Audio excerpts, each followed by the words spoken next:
दोस्तों, ऑस्ट्रेलिया दुनिया के सबसे विकसित और धनी देशों में शामिल है। यहाँ के लोग काफी अमीर हैं।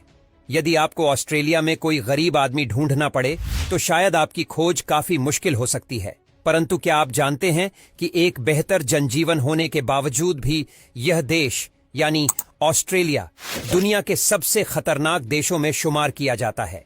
जी नहीं, वहां किसी प्रकार के आतंकवाद आदि की समस्या नहीं है, बल्कि ऑस्ट्रेलिया को खतरनाक बना देते हैं यहां के बेहद घातक जीव।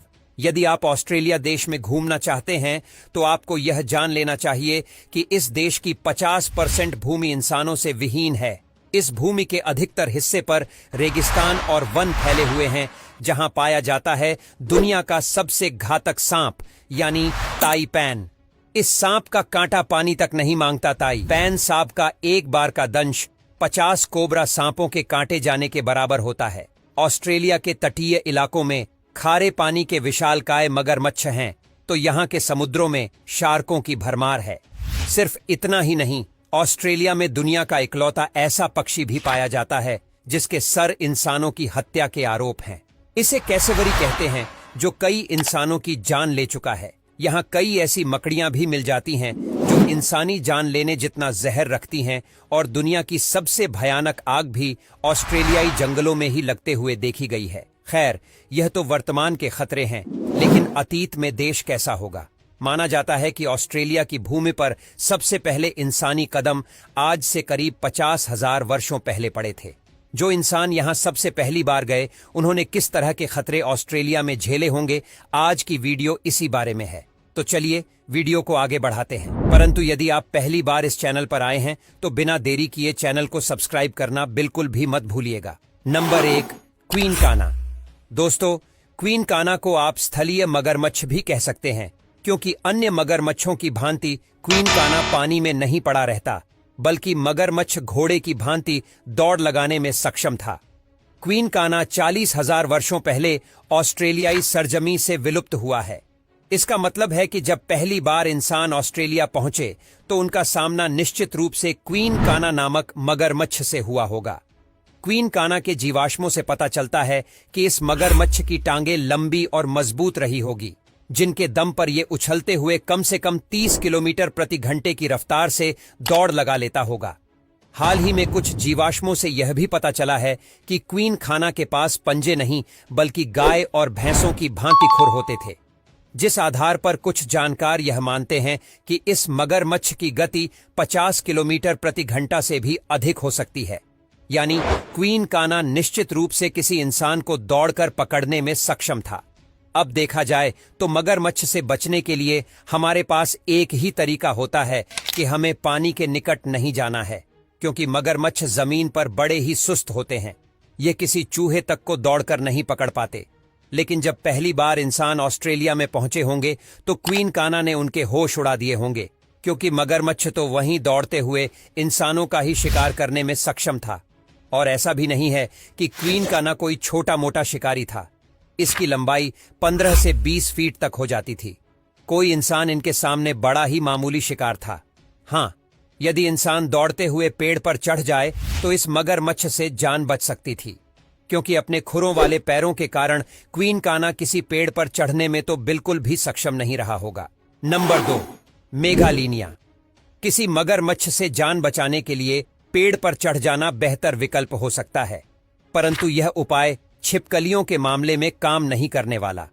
मेगालीनिया को समझने के लिए आपको इस छिपकली से मिलना चाहिए, जिसे कोमोडो ड्रैगन कहते हैं।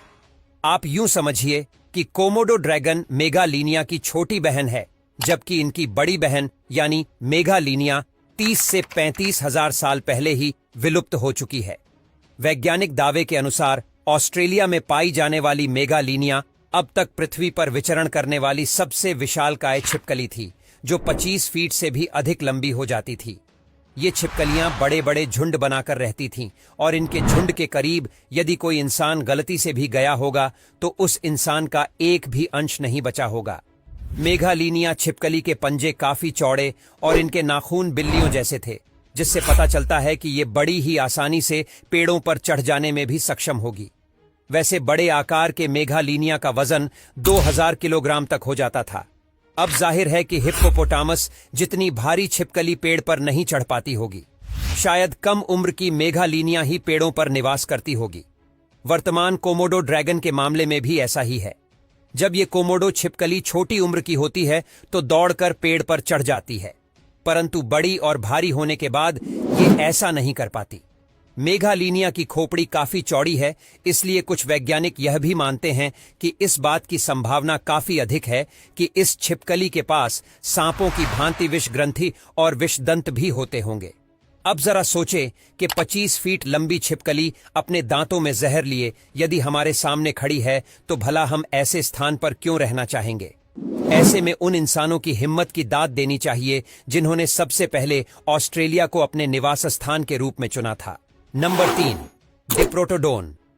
दोस्तों, ऑस्ट्रेलिया ऐसे प्राणियों की धरती भी है जिन प्राणियों में मादा स्तनधारी के पास पेट में थैली बनी हुई होती है। ये मादा इस थैली में अपने छोटे शिशुओं को उठाकर चलती है। इन थैली वाले प्राणी को मार्शरूपील प्राणी कहा जाता है। वर्तमान में पृथ्वी का सबसे बड़ा मार्शरूपील कंगारू है, परंतु जब पहली बार इंसानों ने ऑस्ट्रेलिया की भूमि पर अपने कदम रखे होंगे तो उनका सामना हाथी के आकार के मार्शरूपील से भी हुआ होगा, जिसे डिप्रोटोडोन कहा गया है। मिले सबूतों के आधार पर यह कहा जा सकता है कि करीब 45,000 वर्षों पहले डिप्रोटोडोन ऑस्ट्रेलिया से विलुप्त हो चुके थे। हालांकि ये जीव शाकाहारी था, यानी बिना वजह तो इंसानों पर हमला नहीं करता होगा, लेकिन इस जीव के जबड़े को देखकर यह झांत होता है कि डिप्रोटोडोन की काटने की शक्ति 10,000 psi से भी अधिक रही होगी। यानी विशालकाय मसरूपियल सिर्फ घास फूस ही नहीं बल्कि पेड़ों के तनों को भी चबाते हुए खा जाता था। अब इस तरह के भयंकर प्राणी अपने इलाके में किसी की भी दखलंदाजी बर्दाश्त नहीं करते, जैसे कि हिप्पो होते हैं। भले ही हिप्पो शाकाहारी हों, परंतु अपने इलाके में घुसाए किसी भी इंसान को जिंदा चबा सकते हैं। बस डिप्रोटोडोन, उनका व्यवहार भी कुछ इसी प्रकार का रहा होगा। इनके इलाके में घुसपैठ का मतलब सीधे तौर पर मौत से मुलाकात करने के ही समान था। डिप्रोटोडोन के अधिकतर कंकाल पानी के निकट मिलते हैं, जिससे पता चलता है कि इस जीव को भी हिप्पो की भांति कीचड़ में लेटना पसंद था, और ऐसे में पानी खोजने आए इंसानों के लिए डिप्रोटोडोन से निपटना बड़ी ही कड़ी चुनौती रही होगी। Number 4, Thylacoleo. आमतौर पर बिल्ली प्रजाति के बड़े जानवर जैसे शेर और बाघों को सबसे खतरनाक जीव माना जाता है, और ऑस्ट्रेलिया में बड़ी बिल्लियां नहीं पाई जाती। परंतु अतीत में यहां कुछ ऐसा था जो बिल्लियों से भी अधिक घातक कहा जा सकता है। थाइलाकोलियो एक अन्य मार्सुपियल प्राणी था, जिसे मार्सुपियल शेर भी कहा जाता है, क्योंकि इस जीव के पास खूबियां बिल्लियों जैसी ही थी। थाइलाकोलियो वजन और आकार के मामले में एक मादा बाघ जितना हो जाता था, परंतु इसकी खूबियां बाघों से कहीं अधिक थी। इस जीव के पास पंजे नेवलों के ही समान होते थे, यानी ये बड़े ही आसानी और तेजी से पेड़ों पर चढ़ जाते होंगे। साथ ही इनकी खोपड़ी छोटी किंतु जबड़ा बेहद मजबूत था, जिससे पता चलता है कि थाइलाकोलियो के काटने की शक्ति शेर और बाघों की तुलना में अधिक रही होगी। वैसे जीवाश्मों के जानकार थाइलाकोलियो को कई मामलों में बड़ा ही अनोखा जीव मानते हैं। इस जीव की खूबियां देखकर लगता है कि यह खुद के आकार से 10 गुना भारी जीव को भी मार डालता होगा। थाइलाकोलियो के दांत लंबे और आरी के समान धारदार थे। इन दांतों से हमला करते हुए पल भर में ही यह शिकार की गर्दन को दबोचते हुए शिकार की सांस की नली को काट देता था। परंतु थाइलाकोलियो के दांतों की बनावट देखते हुए यह भी कहा जा सकता है कि कुशल शिकारी होने के बावजूद भी यह जीव पेड़ों की पत्तियां, फल और टहनियां आदि खाकर भी अपना गुजारा करने में सक्षम होगा। थाइलाकोलियो का जबड़ा लंबा फैला हुआ था और इसके जबड़ों में छपटे एवं चौड़े दांतों की संख्या काफी अधिक थी। अमूमन ऐसा जबड़ा मजबूत टहनियां खाने वाले जीवों के पास ही होता है। वैसे एक मजबूत जबड़ा होने के कारण थाइलाकोलियो के सर में मस्तिष्क के लिए काफी छोटा स्थान ही बचा था, जिस कारण वैज्ञानिक अंदाजा लगाते हैं कि थाइलाकोलियो काफी कम बुद्धिमान जीव रहा होगा। यह जीव ऑस्ट्रेलिया से करीब 45 से 50 हजार वर्षों पहले ही विलुप्त हो गया था। नंबर 5, गेनियोर्नस। हम जानते हैं कि पृथ्वी का सबसे बड़ा पक्षी है शुतुरमुर्ग, लेकिन ऐसा सिर्फ 50,000 सालों से ही है। उससे पहले तक ऑस्ट्रेलिया में शुतुरमुर्ग से कहीं अधिक बड़ा और घातक पक्षी निवास करता था, जिसे गेनियोर्नस नाम दिया गया है। यह पक्षी बड़े ही आराम से 250 किलोग्राम तक भारी हो जाता था।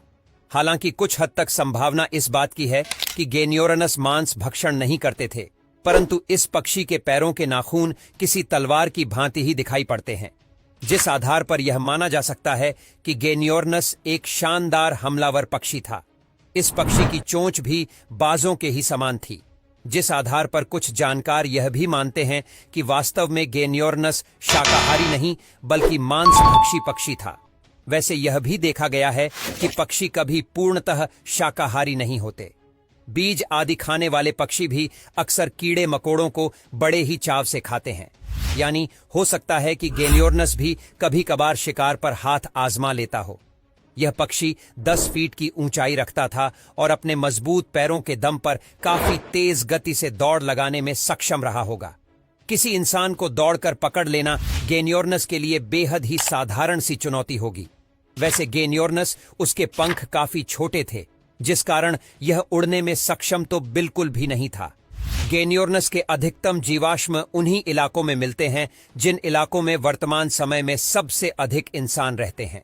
मतलब यदि यह पक्षी विलुप्त नहीं होता तो शायद इंसानों से इसका सीधे तौर पर मुकाबला शुरू हो जाता। वैसे वीडियो में उल्लेखित किए गए इन जीवों से इतना तो स्पष्ट हो जाता है कि वर्तमान की तुलना में ऑस्ट्रेलिया के प्रागैतिहासिक काल के जीव कई गुना अधिक भयानक थे, परंतु इन सभी जीवों से भयानक था इंसान और इंसान की बुद्धिमानी।